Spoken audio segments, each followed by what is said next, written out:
আজকের ভিডিওটা সবার জন্য অনেক গুরুত্বপূর্ণ, কারণ আমি আজকের ভিডিওতে আলোচনা করব ফেসবুক প্রোফাইল থেকে বেশি ইনকাম হয় নাকি ফেসবুক পেজ থেকে বেশি ইনকাম হয়, এবং ফেসবুক প্রোফাইলের সুবিধা অসুবিধা এবং ফেসবুক পেজের সুবিধা অসুবিধা সম্পূর্ণ আমি ডিটেলসে আপনাদের বলার চেষ্টা করব। তো সম্পূর্ণ ভিডিওটা আপনারা মনোযোগ সহকারে দেখতে থাকুন। তো প্রথমে আসি ফেসবুক প্রোফাইল।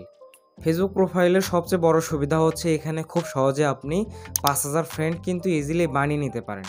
আপনি যদি একজন কন্টেন্ট ক্রিয়েটর হয়ে থাকেন তাহলে আপনি একটা প্রফেশনাল ফেসবুক প্রোফাইল খুললেন, খোলার পর কী করলেন, এখানে কিন্তু আপনি ফ্রেন্ড রিকোয়েস্ট পাঠাতে পারেন। মাত্র এক সপ্তাহের ভিতরে কিন্তু আপনি 5000 ফ্রেন্ড কিন্তু খুব সহজেই বানিয়ে ফেলতে পারেন। এবং আপনি যখন একটা ভিডিও আপলোড করবেন সেটা কিন্তু খুব সহজে কিন্তু এখানে দেখতে পারবে এবং আপনার সেটা কিন্তু ভিউজ হবে, এটা একটা বেনিফিট। এবং আপনি 5000 ফ্রেন্ড যখন বানিয়ে ফেলবেন এরপরে কিন্তু আপনি ফ্রেন্ড আর বানাতে পারবেন না। এরপরে যখন আপনার ফেসবুকে কোনো একটা ভিডিও মানুষ পছন্দ করবে, আপনি যখন সেই প্রোফাইল থেকে ভিডিওটা আপলোড করবেন, সেই প্রোফাইলের ভিডিওটা মানুষের যদি পছন্দ হয় তাহলে সেক্ষেত্রে মানুষ আপনাকে ফলো করতে পারে। এক্ষেত্রে আপনি প্রফেশনাল মোড অন করে দিলে সেটা ফলোয়ার্সে কনভার্ট হয়ে যাবে। এটা হচ্ছে ফেসবুকের প্রোফাইলের সবচেয়ে বড় সুবিধা এবং সহজে আপনি এটা থেকে আর্নিং শুরু করতে পারেন। এবং অসুবিধা কি? অসুবিধা হচ্ছে ফেসবুক প্রোফাইলে আপনি কিন্তু কোনো প্রকার অ্যাডমিন অথবা ম্যানেজার বা এডিটর এগুলো কিন্তু অ্যাড করতে পারবেন না। এটা হচ্ছে সবচেয়ে বড় অসুবিধা। আপনার এই ক্ষেত্রে খুব সহজে কিন্তু আপনার আইডিটা হ্যাক হয়ে গেলে আপনি সেটা ব্যাক আনতে পারবেন না। এটা হচ্ছে ফেসবুক প্রোফাইলের অসুবিধা। এক্ষেত্রে কী করতে হবে, আপনার সিকিউরিটিগুলো আপনাকে একটু আপডেট রাখতে হবে এবং স্ট্রংলি সেগুলো ইমেল এবং জিমেলের 2 স্টেপ ভেরিফিকেশনগুলো অন রাখতে হবে। এক্ষেত্রে আপনি কিছুটা সেফ থাকতে পারেন। এরপর আসি ফেসবুক পেজ। আপনি যদি একজন কন্টেন্ট ক্রিয়েটর হয়ে থাকেন, আপনি একটা সুন্দর একটা পেজ খুললেন, খোলার পরে সেই পেজে কিন্তু আপনি ভিডিও ছাড়ার সঙ্গে সঙ্গে সেটা ভিউজ কিন্তু আসবে না। এর কারণ হচ্ছে ফেসবুক পেজে কোনো ফ্রেন্ড হয় না।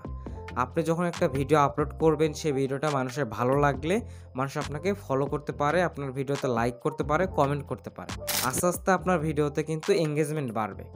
যখন আস্তে আস্তে আপনার ভিডিওতে এঙ্গেজমেন্ট বাড়বে, ফেসবুক সেটা অটোমেটিক্যালি মানুষের কাছে সেটা বুস্ট করতে থাকবে। মানুষের যদি ভালো লাগে তাহলে মানুষ আপনার ফেসবুক পেজটা আপনার ফলো করতে পারে।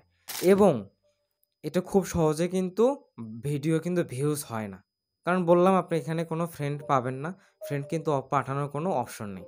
হ্যাঁ, তবে আপনি এখানে বুস্ট করতে পারেন অথবা আপনার ইনভাইটেশন পাঠাতে পারেন, এটা করা যায়। তো কি হয়, আপনি যদি আপনার বন্ধুবান্ধবকে ইনভাইটেশন পাঠান, আপনার বন্ধুবান্ধব ভাই কখনো আপনার ভালো চাইবে না। এটা আমি আপনাকে ট্রাস্ট মি একটা কথা বলছি, আপনার আত্মীয় স্বজন বা বন্ধুবান্ধব অনেকে আপনার ভালো চাইবে না। তো আমি আপনাদেরকে বলছি ফেসবুক পেজের একটা বড় সুবিধা হচ্ছে এখানে আপনি যে কোনো ধরনের ম্যানেজার বা অ্যাডমিন অ্যাড করতে পারবেন বা এডিটর অ্যাড করতে পারবেন। এটা হচ্ছে সবচেয়ে বড় সুবিধা। আপনার এক্ষেত্রে যদি ফেসবুক পেজ যদি হ্যাক হয়েও যায় তাহলে আপনি আনাদার যে অ্যাকাউন্টটা রয়েছে সেই অ্যাকাউন্ট দিয়ে আপনি খুব সহজে আপনার ফেসবুক পেজটা আপনি রিকভার করতে পারবেন। এক্ষেত্রে কি করতে হবে, আপনি যে আইডিটা দিয়ে আপনার ফেসবুক পেজ খুলেছেন সেই পেজটা আপনি কি করবেন, একটা ম্যানেজার অ্যাকাউন্ট দিয়ে পরিচালনা করবেন। এক্ষেত্রে আপনি যে আইডিটা দিয়ে খুলেছেন এটা রাখবেন সম্পূর্ণ গোপন। এর পরবর্তী ম্যানেজার অ্যাকাউন্ট দিয়ে আপনি পরিচালনা করছেন, ভিডিও আপলোড করছেন, কমেন্ট লাইক সব কিছুই করছেন, করার পরে হঠাৎ করে ফেসবুক পেজটা হ্যাক হয়ে গেল।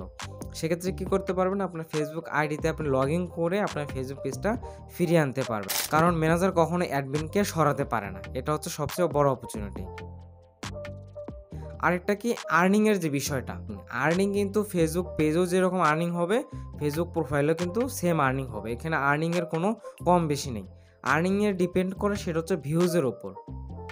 আপনার ফেসবুকে আপনি একটা ভিডিও আপলোড করলেন বা টেক্সট করলেন বা ফটো আপলোড করলেন, সেক্ষেত্রে আপনার টেক্সটটা কীরকম রিচ পাচ্ছে, আপনার ভিডিওটা কীরকম ভিউজ হচ্ছে সেটার উপর ডিপেন্ড করে কিন্তু ফেসবুক আপনাকে আর্নিংটা দিয়ে থাকে। তো এইটাই হচ্ছে মূল কথা। তো আশা করি আমি আপনাদেরকে বোঝাতে পেরেছি। এরপরে যদি আপনারা অনেকে না বুঝে থাকেন তাহলে আমাকে কমেন্ট করতে পারেন, আমি অবশ্যই আপনাদের সে কমেন্টের রিপ্লাই দেওয়ার চেষ্টা করব। তো সম্পূর্ণ ভিডিওটি দেখার জন্য অসংখ্য ধন্যবাদ সবাইকে। দেখা হবে পরবর্তী কোনো ভিডিওতে। সে পর্যন্ত সবাই ভালো থাকবেন। Take care. আল্লাহ হাফেজ।